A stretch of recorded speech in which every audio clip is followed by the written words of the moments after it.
All right. Happy Friday, everyone, and welcome to yet another episode of Learning Tech Talks, where we are continuing to explore the landscape of learning technology. We're cutting through the fluff and getting the questions answered you need answered. While we're getting started here, go ahead and like the post, share it, tag in somebody who'd benefit from the conversation. And for those of you who are watching, for whatever reason, YouTube geeked out.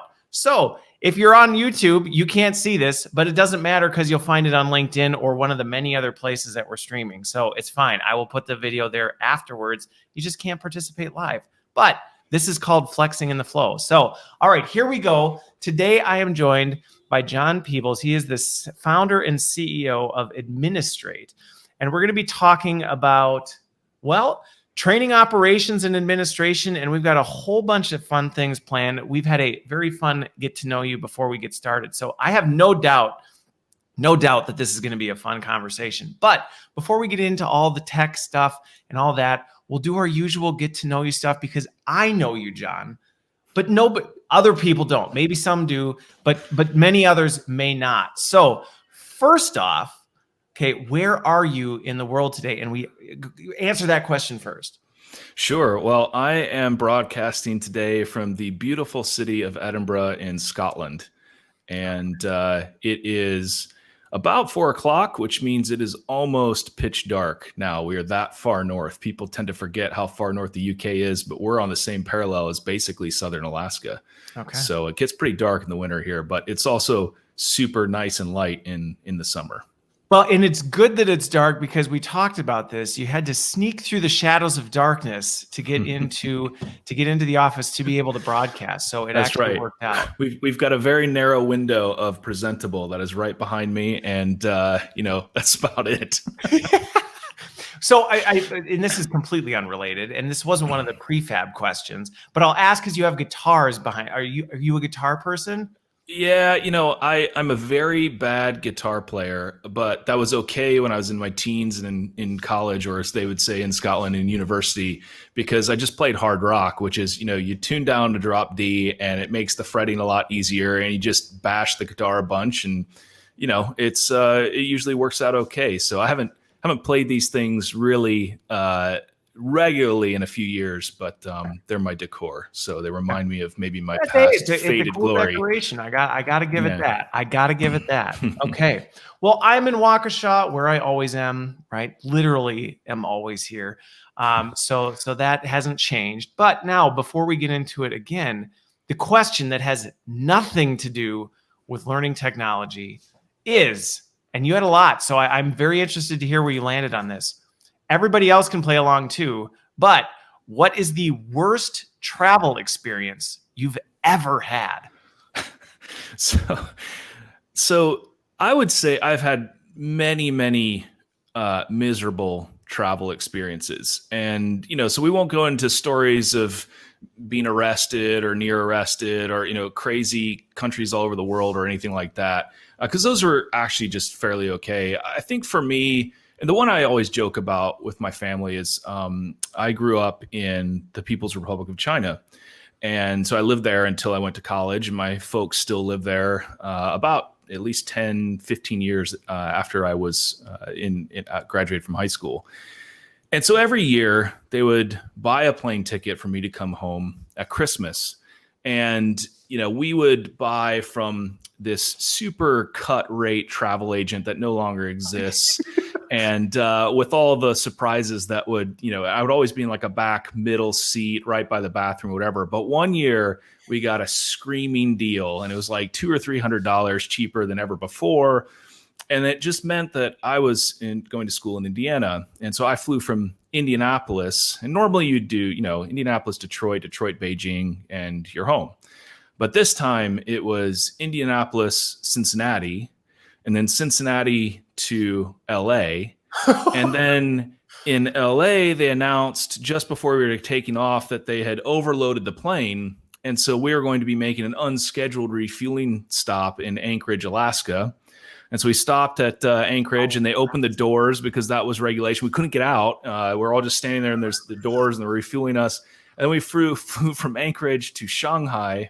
and then from Shanghai to Beijing. And so it was something like, 35 hours on the clock after I had, actually gotten to the airport in Indianapolis that I made it back home to my family in Beijing. And I just teased them about that. It was the worst travel experience of all time. And actually that's, when you think about it, it was okay. I was 19.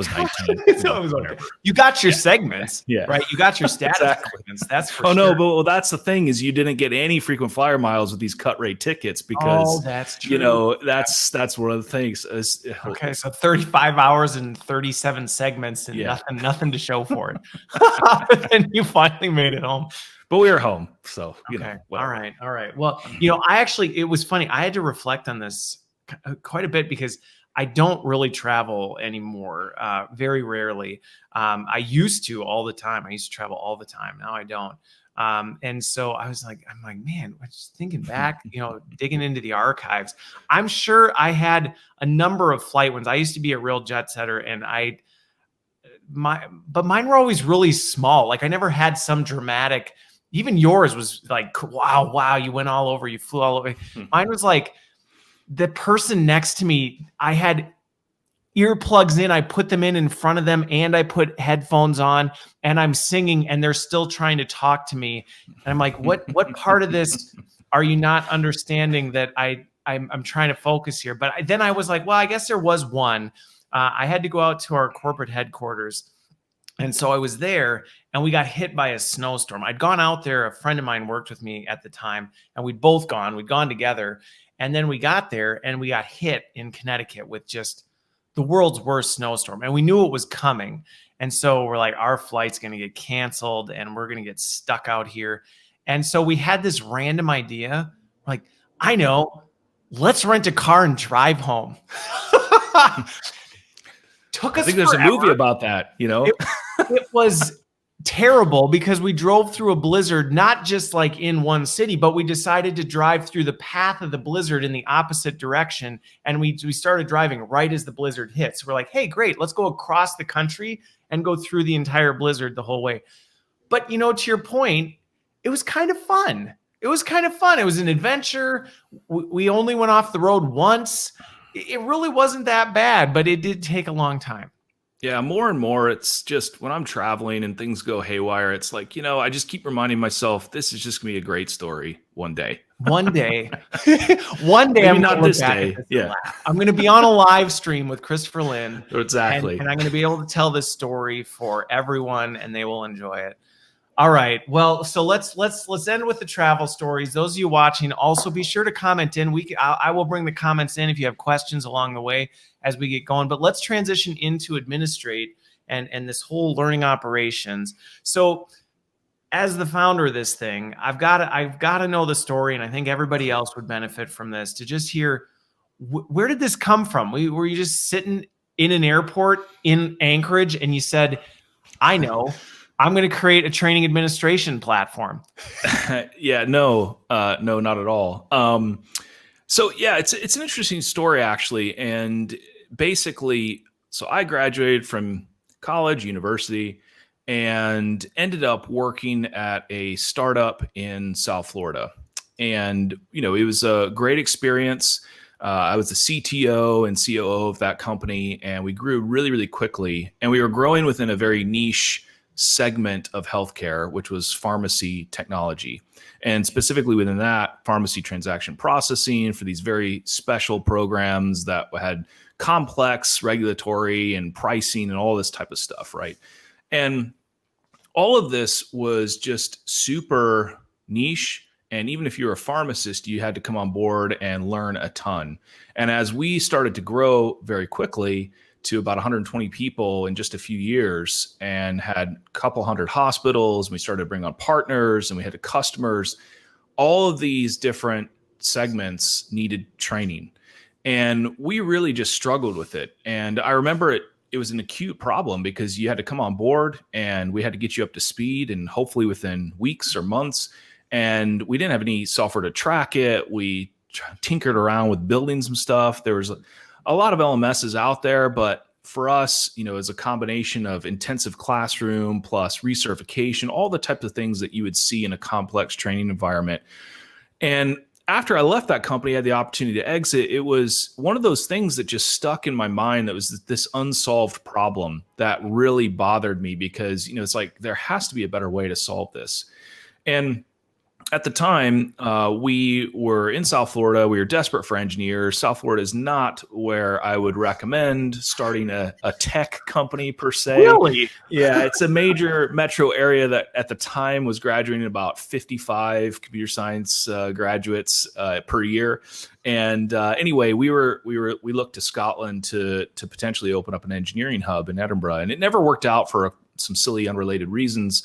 But as I kind of looked back, I grew up overseas, wanted to continue to live overseas.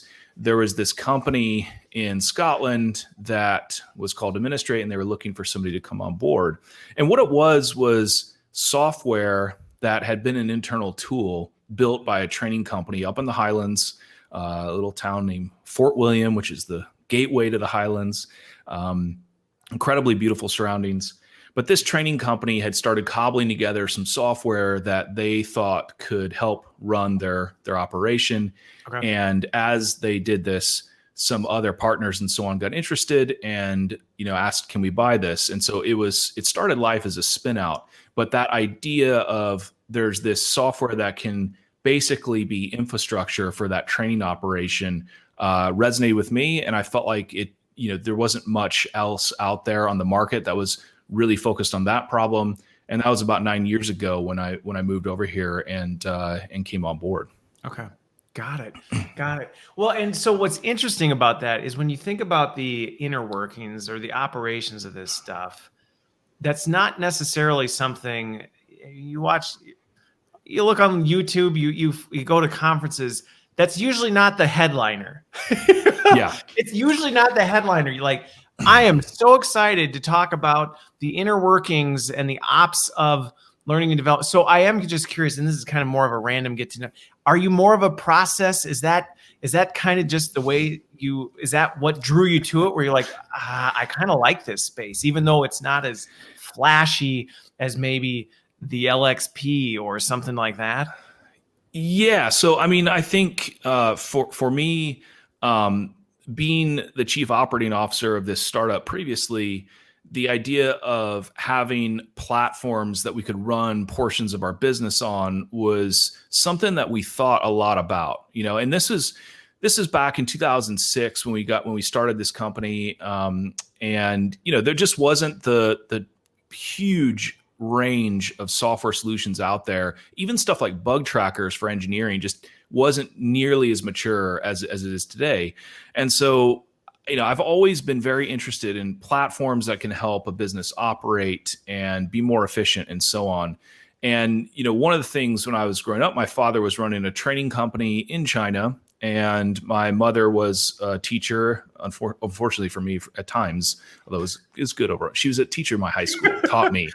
And, my sister. You want to look at it. Yeah, she might watch this too. So, so my sister was a special education teacher, and I taught English in Asia to make money. And so there's just this idea that there's this whole portion of education behind the scenes that most of us have never thought about as students. No.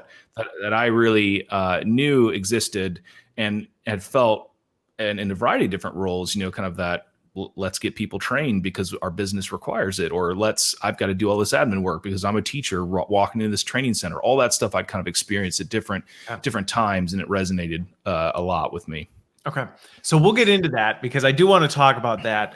But before we do, I am really curious because this can sometimes, especially when you think about this, if you've been an educator, if you've run the operations of a learning organization, if you've been an operator, even in business, you understand sometimes a little more keenly that, and we use the analogy of the iceberg, but backstage was you see this. What you don't see is the other 90% behind that. But that can sometimes be hard to explain. So I am curious when you tell people what you do, or hey, we created a software called Administrate.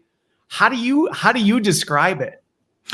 Yeah, it's a great question. And what we tend to talk about these days, and this is, after a number of years kind of testing this idea or this thesis, today we talk about the fact that we are ed tech infrastructure, right? Okay. We really want to be infrastructure that all the other tools and things within the ed tech industry can plug into, and probably the rest of your tech stack that's within the main business that you're running. And so that's what we describe ourselves. If you are not in the industry, you're kind of like, isn't there already stuff to do that? That's weird. Oh, I had an LMS once, and so on. And you just If say you're, thanks. Okay, you know what? yeah, we're like, I gotta yeah, go get a coffee. exactly. And if you're in the industry, you might even, depending on how large your organization, where you sit within the training organization or L&D, you might think, oh, we've got all that figured out. Normally executives, oh, we got all that figured out. Oh yeah. But if you're on the team that's normally responsible for things like reporting or analytics or classroom instruction delivery, resource management, usually it really quickly resonates because that predominantly is managed with spreadsheets today. Okay. And I would completely agree with that sentiment that a lot of times because things are happening, people just assume, yeah, we got that covered. Yeah. We got that covered. It's all good. As far as I know, everything's great. But you start digging in, and I think this is one of the most important reasons why, as leaders, it is really important to, not that you got to be in the weeds, but you got to know what's happening in the trenches and understand what's going on. Because to your point, I would say most organizations, if you actually peel back the onion and saw what was going in to make it work, you would go, oh, we can do better than this. Like we can improve this, and not just you're doing something wrong. No, there's got to be a better way. We're using way too many resources, spending way too much time. There's way too much efficiency into the system. Absolutely. And I think the way that we tend to think about it is, this might be the third or fourth wave potentially of a transition that we've already witnessed. And, it started kind of with CRM, right? Okay. And it was first the sales team was like, we need a system to help run our whole operation, whatever. And prior to that, I mean, maybe in the 80s, 90s, but, it wasn't super well. And okay, fine, we'll get a CRM. And then the second wave, if you will, was kind of marketing teams, right? Because if you rewind 10, 15 years, marketing didn't have any tools or platforms or anything. No. And they would just spend money, and it'd be maybe Mad Men in color, right? And so then then all of a sudden now it's like, oh, marketing has got to be one of the most instrumented and tool heavy operations now. And now our hope is that wave continues into learning and development and so on, because the transformation that happens is dramatic. You have folks, 15 years ago, the idea of having a full-time CRM administrator or some sort of full-time data scientist or analytics person on a marketing team, that would just be really strange. And I think we're kind of at the cusp of that in L&D right now today. And hopefully that just continues. But I don't think it's a new thing. And I don't think it's a thing that we're unfamiliar with. It just hasn't yet hit L&D in force. I'm really glad you brought that point up. I actually hadn't made the connection. I had with marketing, but I didn't really think about it from a sales CRM standpoint. And it is a very relatable analogy where you can think about before CRMs, there was just this, sales, they keep track of their customers and they know where deals are and deals are happening. So we're good. Versus all of a sudden it was, when you really started looking at the need, you started realizing there is a lot of inefficiency and there's a lot of lost revenue and a lot of lost, resources and wasted resources that we just didn't know were happening because it was all behind the curtain. And we just kind of figured, hey, I don't care how the sausage is made as long as it comes out the other end. And I think that's a similar journey that we're on right now as an organization. And to me, where I see, to your point of, do we think this trend should move forward? I think the answer is an obvious yes, or that would be to me, yes, it should. I think what's going to keep it moving in that direction, if it wasn't already, is one, right? This stuff is becoming mainstream and it's going to just naturally tread into our territory. But I feel like 2020 especially, and again, to your point, all this stuff was coming before. this stuff was coming for us one way or the other. But I think one of the things that 2020 did is it really turned up the heat on accountability in two ways for our field. One was our businesses were struggling, so they had to ask more questions. They couldn't just go, well, learning happens and they have this budget. And I know they may not really be able to answer how they come to that, but it's fine. So there was that pressure, which I think we felt varying degrees of that for a long time. But I think now the other thing that really tuned it up was, in 2020, our businesses really needed us, and realized they needed us. It was like this eye-opening moment of, holy smokes, we need this function to help us get through this, to develop our employees. We're transitioning. We're in territory we've never been in before, and we know it. And as a result, that accountability got tuned up, and there were questions being answered that we've kind of been able to get away with not answering for a very long time. So I think that's where I don't think it's going to go back. So I think that should move us in the right direction. There's so many thoughts, actually, because I agree with everything you said. And I mean, it's almost, I could say about 5 or 6 things in response to that. But, it's one of the things that we have as a hope for our customers and learning professionals everywhere, and I'm a huge fan of the West Wing, right? So I'm always like bringing in bits of that show. You've had a lot of movie references already, and we're only 20 minutes in. Yeah. So in the West Wing, somebody basically does something dumb and thinks that they might be in trouble. And then this whole thing, comes out of it. But there's this key moment where the press secretary goes in and just says, you need to remember that I'm your first phone call, right? If you think you're getting into trouble. And it's that idea that we really want L&D to be effectively the CEO or the management team's first phone call when there's going to be a big change, if there's going to be a new revenue opportunity, if there's going to be cost cutting, if there's going to be a change in market dynamic.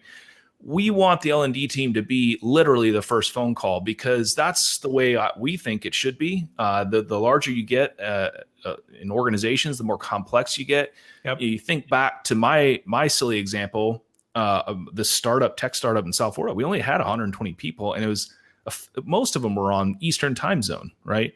You think about complex, multinational, multi-regional operations, and it just explodes in complexity. And so how do you get to the point where you are that first phone call like you should be, and being able to feed in the data and so on that you need?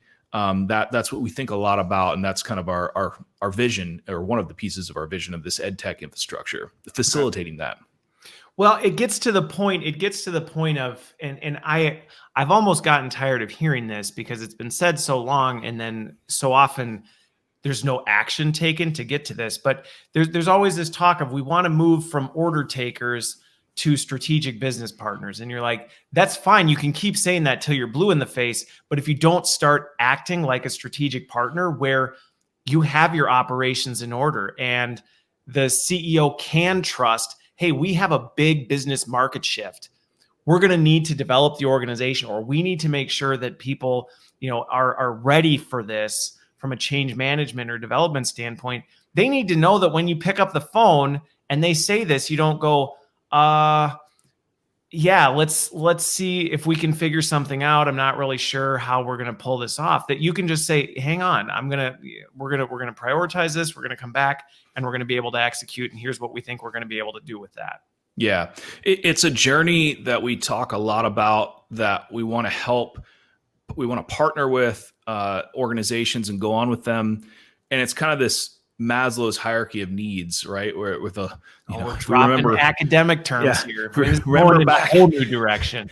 Remember back to maybe we took a course on this or whatever. And I was talking about this one time, and somebody came up afterwards and they're like, I've done significant research on this, and is a largely discredited theory. And I said, oh, okay. But we'll lurch in anyway. So bottom level is like air and water and whatever, and you go up. And Wi-Fi. I thought Wi-Fi was the new bottom. Well, now you've just stolen my joke, because at the top of the pyramid, right, it's like, where is my free Wi-Fi, right? And those are your first world problems, right? My coffee was too hot or too cold or whatever. But that's what we talk about with our customers and learning organizations is like the bottom levels are just getting organized, right?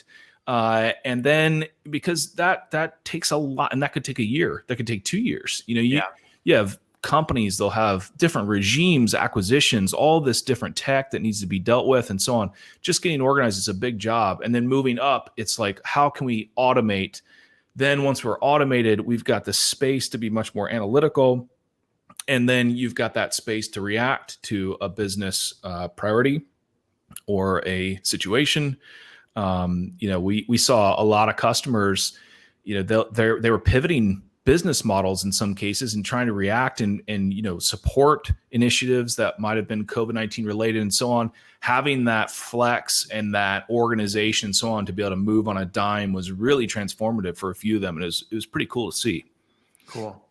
So on this operate, because I think one of the things I do want to actually decrypt this a little bit, and then I want to talk about what actually goes into it, because you hit on a couple of things that I think are really important. That I think there's sometimes the reason we've gone, yeah, we really should clean this up, but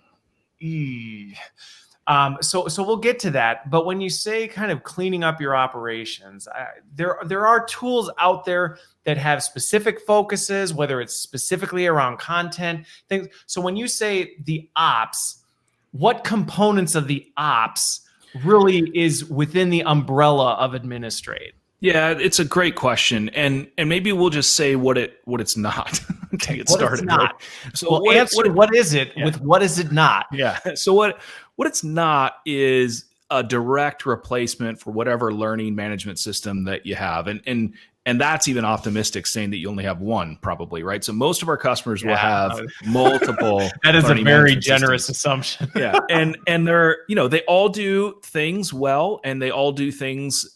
Most of them do things that Administrate doesn't. And we have an e-learning function and so on, but it's much more of the LXP.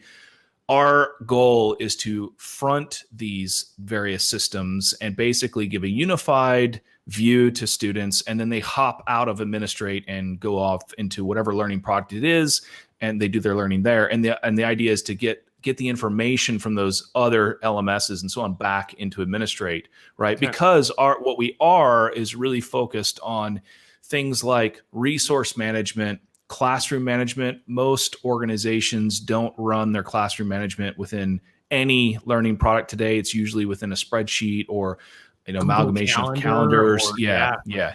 And even people more, MacGyver it big time. And even more difficult is if you're an internal training team, you are probably sharing resources that are meeting rooms and so on that are managed, outside of your domain, some calendar usually somewhere. An exchange, it's something you're working through some sort of admin or somebody who holds the keys to the actual room itself. Yeah. And then it's okay. There are lots of activities and learning activities and things that need to be done that are around potentially those e-learning activities. So Learning Pass is a big one. And those could be just things like, achieving this certificate or going to this workshop or doing this thing or submitting this book or whatever it is, right?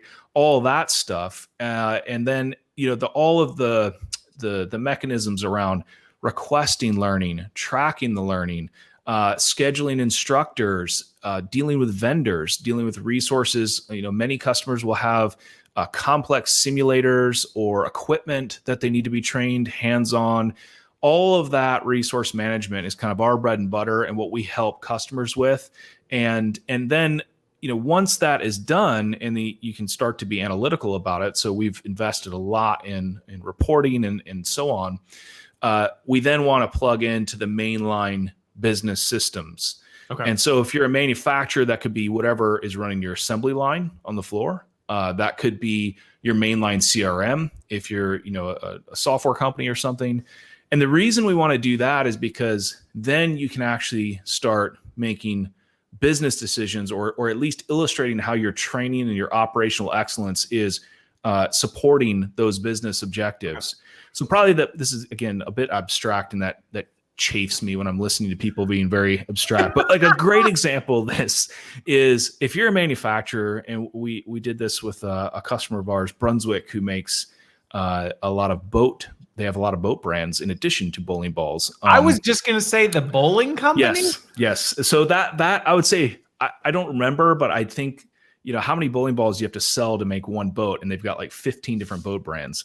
Wow. So, we go in with Boston Whaler, who is inexplicably located in North Florida, and they integrated us with their assembly line manufacturing resource planning software. And so it was simple stuff, but all things being equal, if Chris, you're being scheduled for a shift and I'm being scheduled for the same shift, they'll go with you because you've progressed farther or longer or done what better in your training or had the training, and I haven't. And so that's just a very simple thing. And then once you show up on the assembly line, it was, okay, install this propeller. Let's just say you could only accept that job if you'd been trained, because the system was querying Administrate.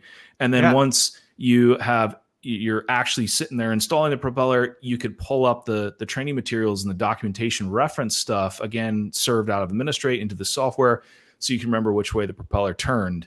And it's things like that when we went in and visited and said, how's it going? This is a number of years ago. They were all feeding back to us stuff like, we love Administrate because it reduces our manufacturing errors. And we were like, what? And I was like, oh yeah, that's actually really what we're all about here in L&D, right? Right. So that was very satisfying. And that's what we're really, really going for, if that makes sense. No, it does. And I think, one of the things that sometimes where I would see some of this operational stuff be overlooked, especially on some of the use cases you just described, right? Especially manufacturing, any of these big types of operations, is if you're operating out of the Crystal Palace, right, corporate, sometimes you have a little bit of a disconnect for what type of operational learning is actually happening on the floors in the day-to-day. You may have a little bit over-indexed on your knowledge workers. Yes. Where you're not necessarily as concerned about the operations, because it's like, well, there's not as dramatic of an impact. It's more around, the softer side. And again, I don't say softer like it's lesser. It's just a different side. And you may not realize there are parts of your organization that fundamentally, this can, to your point, reduce manufacturing errors. Yes. This can reduce, customer complaints. This can reduce, increase customer sat. Some of these things that they may be metrics that aren't specifically within your wheelhouse. And it may be easy to say, well, that's not necessarily a problem I'm dealing with right now. But my answer to that would be, well, it's happening in your organization somewhere. You just may not have visibility into it. And that doesn't mean there's also not opportunity in your org itself. Yeah, you're absolutely correct. I mean, there's even this thing where it's like, because a lot of us are knowledge workers, and probably many of us that are watching or listening are knowledge workers, but we do forget, you can take a software engineer and more or less transplant them into any software discipline or operation pretty much anywhere. It's more or less the same. But when Brunswick was trying to hire in folks to work on their assembly line, it didn't matter if you've been an assembly line worker your entire life. You still had to go and learn. I mean, you could move from a BMW plant to a Mercedes plant. You still have to go through this whole regimen of training. Yeah, and it's non-negotiable, and it is super, super important. And the other thing that we think about a lot is, how do you turn training and the L&D function, the metrics and the data that we have, into leading or lagging indicators that are important to the business, right? So the example that I like to use is software company as a customer of ours, ForgeRock, and they're a very fast growing startup in the identity management space. But they just simply exposed training uptake records for each customer, because they train both the internal employees, but they also train customers on how to use their products.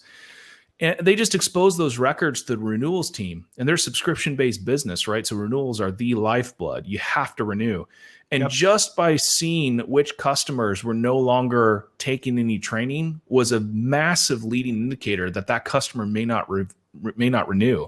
And the renewals team could be like, uh-oh, we've got a problem here. Nobody's been training in the last 3 or 4 months. They got a renewal date in 3 or 4 months. We need to hop on this and figure out what's going on. Yeah. So it's super powerful stuff like that we have in the L&D and the training space that the rest of the business really needs in order to achieve that excellence. And I think it's such an important point in terms of thinking about this, because I think for a long time we haven't realized the gold mine of business value we've been sitting on, or we really haven't been shepherding it very well, because it's just we've kind of been leaving it to do its thing, and we're like, well, we don't really know, it's on a tape drive somewhere, I'm sure, or a spreadsheet that it's all in John's head, I'm sure we're fine. And not realizing, hey, if we can actually extract that, if we can pull this out, if we can manage this really well, we now have business data, not learning data, not, hey, so many people completed e-learnings. No, we have actual business data that can show us. And if we learn how to read that, to your point of, hey, we've got leading indicators here. Customer education is another prime example I think of. I remember leading customer education for a firm, and it was a similar type thing where you could start to see, hey, we know how to predict, and we can reduce customer complaints and customer service inquiries, because we know, we've got a learning problem over here. And if we can reduce volume of that, we can dramatically reduce workforce planning for customer education. I mean, it was crazy when you actually start playing with this stuff to realize how much power you wield that we don't realize we have it. Yeah, and it's super difficult, right? That simple act of contrasting potentially your Zendesk queries by area of the product from customers over the last 12 months with, your training uptake. That right there is a huge project that melts everyone's brains and often won't even get off the ground. That's probably the most basic level too. And so it's that type of thing. And it's nobody's fault, right? Because learning products just haven't really thought deeply about this. But that's the thing that we're hoping will be a real sea change over the next, decade, let's just say. Yeah. It's funny because I'm now having like a cold sweat starting to run over me, as I remember times where, you didn't have tools like this to help. And all of a sudden I'm thinking, right, you're in the healthcare industry. There's an audit and you need to pull all of this stuff. Yeah, maybe you can go to your LMS and say, hey, what do we need to do? But what happens when they're like, that's not enough? Yeah. We need to see who's actually, and you're going, we gotta start scrubbing and looking for this stuff. And you spend the next, like I said, it's making me not feel so well right now, just reflecting back on times when that's happened. But you almost have this amnesia where you do it and then it's over. And then you're like, well, we'll get back to it. We don't ever want to go through that again. And then life gets in front of us. We keep moving forward. And then it happens again and it happens again. And I think what we're talking about is, rather than waiting for it to happen and reacting, solve the problem so that you don't have to fix it anymore. Yeah. Yeah. And I think compliance is such a minefield, right? Because, we've even been approached by companies, and they need to be able to tie training. A certain person got a certain training at a certain date and time on a certain document, right? That is versioned. And that is super difficult for most learning products to basically manage and handle. But that could be the difference between, winning or losing a lawsuit, frankly. Yep. So it's stuff like that. And I think, our thesis, back to this lack of infrastructure within ed tech, is, and I don't want to sound pejorative or arrogant, although I'm very arrogant, just so leave no doubt about that. But there's this, it's kind of this sneaking suspicion as the lack of infrastructure is one of the reasons why I feel like the L&D industry is so faddish at times. We just get infatuated with augmented reality, and then gamification and whatever it is. And if you notice, it's always student focused. Yes. It's never ever focused on administrative outcomes. It's never really focused on that. And it's because there's just nothing to focus on, and so that's another thing. Well, and it's not the fun. Again, we talked about it's funny, by the way.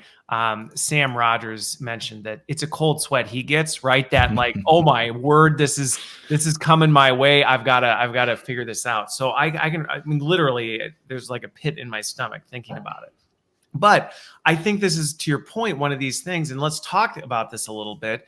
because this is something that I would say many learning leaders, even, at all levels, are like, we know we probably should, if you really asked me, I would say I'm not really proud of how we manage it, or we know we could do better, but I haven't made it a priority because either one, I don't realize the risk or the benefit coming out of it. It might be that.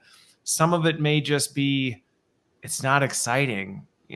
Immersive tech and a really cool LXP, that's fancy, right? It looks good on a PowerPoint, and this may not feel like it does as much, but that doesn't mean it's any less important. So what are some of the things, right, when you engage with a customer who's kind of reached that point where they've gone, you know what, time to actually tackle this thing? What are some of the things that have either prevented them from getting there or that they struggle with in those early stages?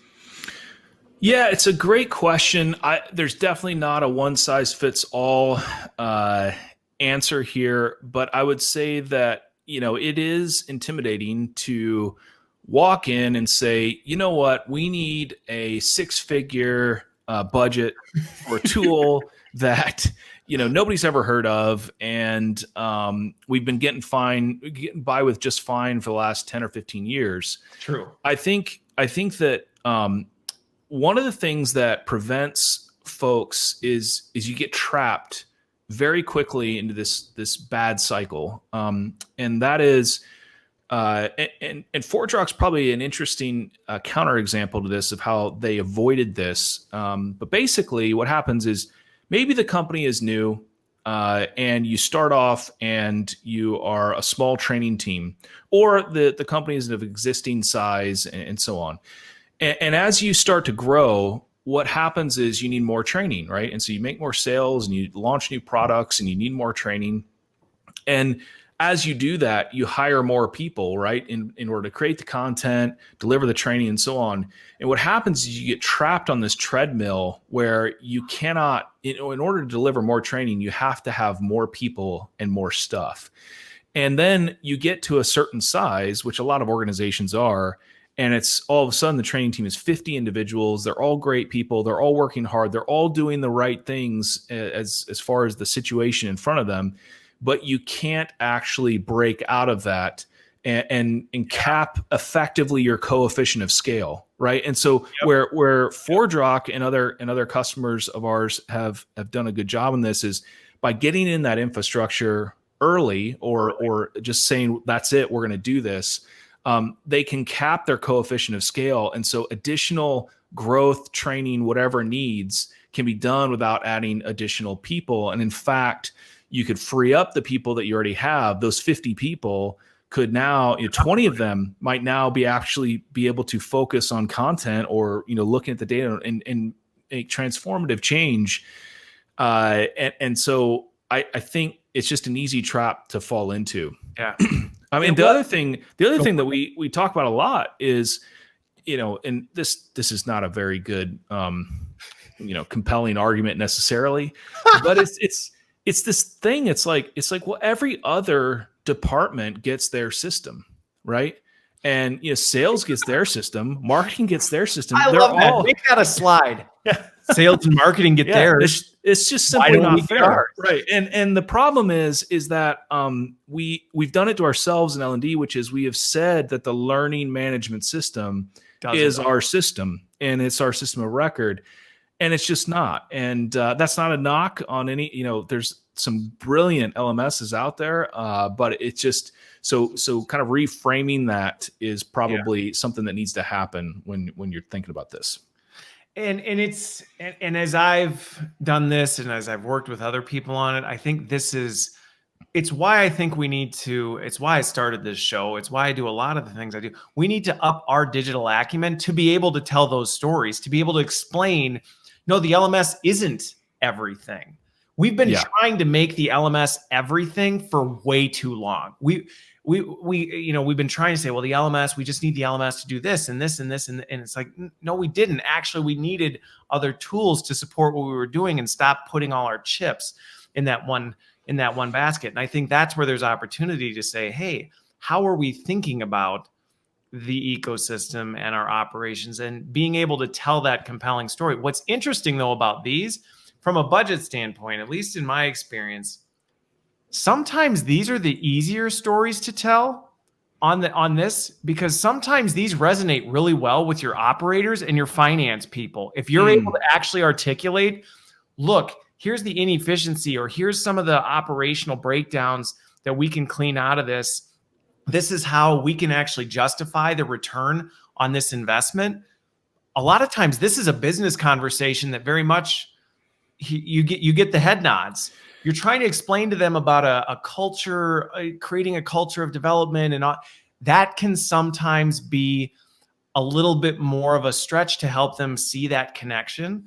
I think it's much easier now, but I think sometimes these can be an easier one. And I guess the other thing that I was going to add to this is, to me, one of the beauties in this, I've actually had systems help save this, is when you look at 2020. There's nothing worse than that conversation where the business isn't doing so hot and you're sitting on a massive team of learning professionals, all of which you love, they're doing great work, and the business says we gotta cut back, and you can't even make a strong, compelling business case as to why let's look somewhere else, because you can't articulate what is happening and what everybody is doing, and not from a micromanagement standpoint, but to be able to tell the story of, from an efficiency, this is how we're utilizing this. These aren't just bodies sitting around, checking Facebook. They're doing this and this, and these are the impacts that we're seeing. Not having that data makes that conversation extremely difficult. Absolutely. And it's a spot that you never want to be in as a leader, just full stop. But if you can be a lean, mean training machine, and and you've demonstrated that you can get information when required and you can pivot with the business and so on, you're just going to be well positioned to help the business navigate change, as opposed to being the part of the business that has to change. That's been, and we all say this, we've all known this for years. It's kind of that thing, that the ghost story that training professionals tell each other, which is, the training is the first thing that's cut in a recession. And, campfire ghost story. Yeah, exactly. And, but that doesn't have to be true. And it shouldn't be true. And we all believe that. So let's make it not true. No. And I can speak from experience that if you're doing it well, oftentimes it's not. Oftentimes this is how you end up getting invested in tough times. But if you can't tell that story, if you don't have the data to back it, if you can't really articulate that, then it is true. Then the ghost story is true. Yeah. Because if they just say, I don't really know what this group does, you don't really seem to be helping us understand what that is, times are tight, we trim it back. But that does not, to your point, that does not have to be the narrative that always plays out. Yeah.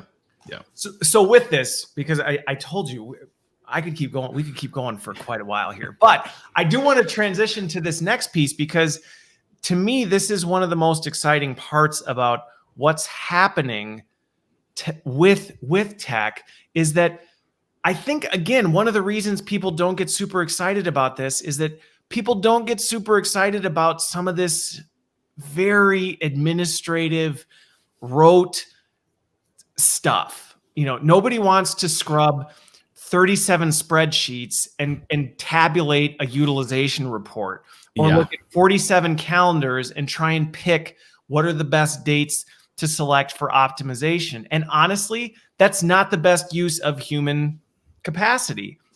Unfortunately, historically, there wasn't really a good way to get around that. And I think that is one of the leading problems that led to people avoiding this. It was like, oh gosh, nobody wants to touch this. It's 90% work that everybody hates doing. Technology is changing that dramatically, because now, guess what? Machines don't hate that stuff. In fact, they love it and they eat it up, and they're pretty darn good at it. So let's kind of shift into this whole automation piece in terms of how is AI, machine learning, right? We're back to the buzzwords. Let's throw some buzzwords into this mix. My favorite. It wouldn't be a good conversation on learning tech if we didn't. But let's talk about this pragmatically, because to me, this is where this whole idea of administration and ops management doesn't have to be, it doesn't have to be that. I'll hand it over to you. Yeah, I mean, this is a huge topic, right? In terms of automation. Whole episode just on this, probably.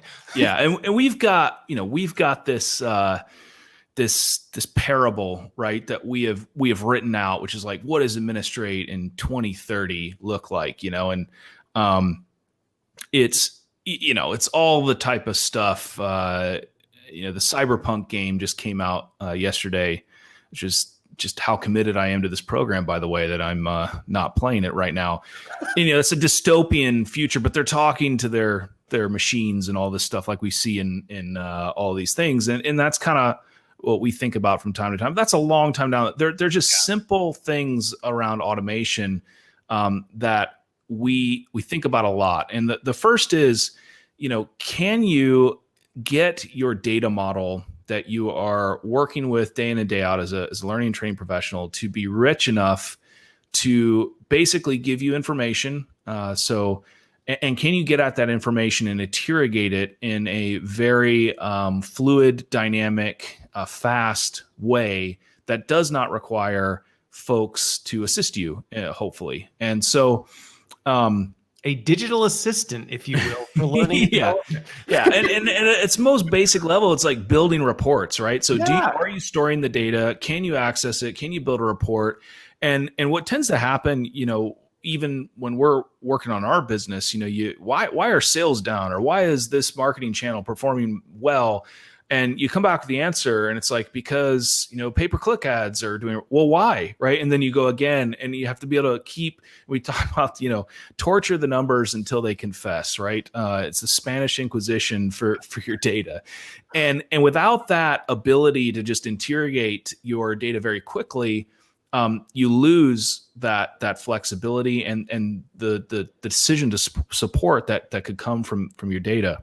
And so then once you get to the point where that's second nature within your organization, how do you automate the dissemination of that information, right? Yeah. And so a lot of attention is put towards, when we're going through implementation, it's like, okay, what are the business KPIs? What are the things that you really want to focus on as a training team that means your operation is running well? And then, okay, once we got that defined, how do we transmit that information to folks, many of whom probably will never, ever log into Administrate or don't even know what it is, right? And so just the simple act of an automatic email that goes out with a report attached is transformative for organizations. And it happens all the time. And those are fairly straightforward instances of automation, or even just stuff like we've just hired somebody and they get put in the HR system, and then it automatically, spits that data into Administrate. So you don't have to think about it. When we're going through and demoing the system, there's all of these like add student, add, whatever. You do not want to be clicking those buttons. This is very lame, right? This is very 1999 or something, right? So it's kind of, getting to the point. I'm going to stop you there, Bill, because the thing with that is sometimes we vastly underestimate how much time we end up spending doing this, which is how, to your point, you end up being the frog in the slowly boiling pot. Is you're like, I only have to do this here. It's not that big a deal. And it doesn't take me that long. It maybe takes me 10 minutes. That 10 minutes was really 30 minutes. And you're doing it 16 times a day. Suddenly you're like, oh, yes, I'm spending a day a week adding students from one system to the next. Yes. That inefficiency can be game changing. Yeah, and it's insidious, right? Because there's the time that you're spending, and then there's also the quality gap that you're unknowingly introducing. So let me just explain that really. This is our moment of demotivation. Well, this is our moment of demotivation, right? Which is the number one factor that plays into a student's perception of the quality of a course, and we should all know this, is the administrative quality of the pre, during, and post course experience. And and so if you are manually adding students, or you are manually mail merging important information for students on pre-course instructions or during or post-course, or you're screwing up dietary requirements, right? But those manual emails, that's time consuming. But then what we tend to see is once you can automate that, then training programs and coordinators start sending out 3 or 4 reminder emails, and maybe it's 2 or 3 emails and a text, and so the quality of the program increases and the perceived quality of the program increases. And it's just simple bits of automation that we all like to see. Even my dentist can tell me via text message that I've got an appointment coming up, and press 1, respond with 1 to whatever to cancel, and 2 to proceed. Yep. Why can't we do that as training professionals? That's what we're talking about. Well, no, I mean, think about this. We joked about this a little bit when you first came backstage, was the number of reminders you got from me. I didn't send those reminders. Yes. Right. I've automated that to make sure that there's a seamless user experience, And oops, I forgot, or I was on vacation. Oh, John didn't know that he was supposed to be here. And oops, it was a mess. And now he experienced a mess. And now he goes, man, this guy doesn't have his stuff in order type stuff, versus the automation says, hey, we're now consistent. We're consistent. And to the end user, it feels like, wow, they've really got this stuff in order. Everything just seamlessly is happening, and it's not requiring the same resources. Yeah. And so we have worked for years now to build out that rich data model that can receive the business rules that are often super complex for training delivery. And, it's everything from which days of the week do we want to run this, how many sessions per day, what resources are required, what instructors can teach this, all of this stuff. If we can get that baked into the computer, at least in the last couple of years, it's been kind of a choose your own adventure, leading you down this path, right? Which is the computer's telling you, great, you want to run this course? Where do you want to run it? Here's the 4 locations that you can run it in. Okay, what resource would you like to do? Pick it. And there's this epiphany, that we had a number of years ago, going back to the travel thing, actually, which is this just totally sucks on some level, right? Because it's kind of like I want to fly to China, and it goes, great. What airplane would you like? And it gives me 3 options. And which airport would you, and what landing slot, and what pilots would you like to fly, and what catering, and all this stuff. And it's like, no, if you had to do that when you bought a ticket, nobody would go anywhere. That's right. But that's the way this is the state of the art right now in, training. So we've been thinking about this problem a long time. And, now it's kind of like, okay, you've got your data model, you've gotten organized, you now have the business intelligence that is in front of your fingertips as a human. How can we feed that data, that business intelligence, into a computer and have them the computer and their pronouns basically tell us, here is the best option. The best option. And we think it's the best option for constraints that maybe you have baked in, and so on. And so that's what we're thinking about a lot right now and into next year. And it's not just the scheduling idea, but it's also content. It's also, where are their patterns? And now there's another 10 years until we get to the computer, please, do this thing for me.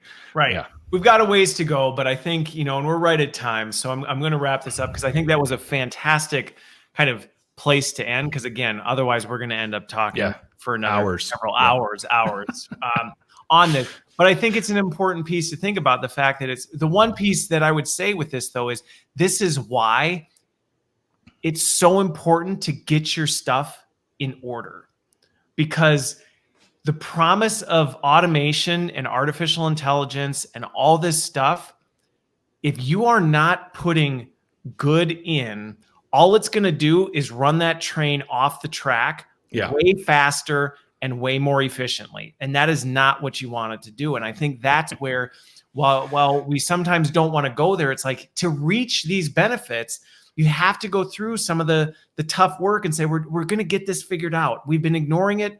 Let's get this figured out. Let's get this cleaned up. Let's get this digital, so that we can then start to layer on automation and start to make this happen in a way that truly allows us to spend time on the things we actually enjoy doing. Because I don't know about you, but I hate copying and pasting information into emails or trying to scour calendars. It's not fun. No. So with that, I want to thank you for making the time, for joining me. I'll let you get back to your game so that you can enjoy that over the weekend. Thank you, everybody, for joining. Hopefully you got something out of this. Hopefully this has you thinking a little bit differently about the possibilities of operations and what that it can be an exciting thing. I get excited about it. So hopefully you do as well. So thank you, everybody, very much. Have a wonderful weekend. John, thank you for being here, and we will talk again.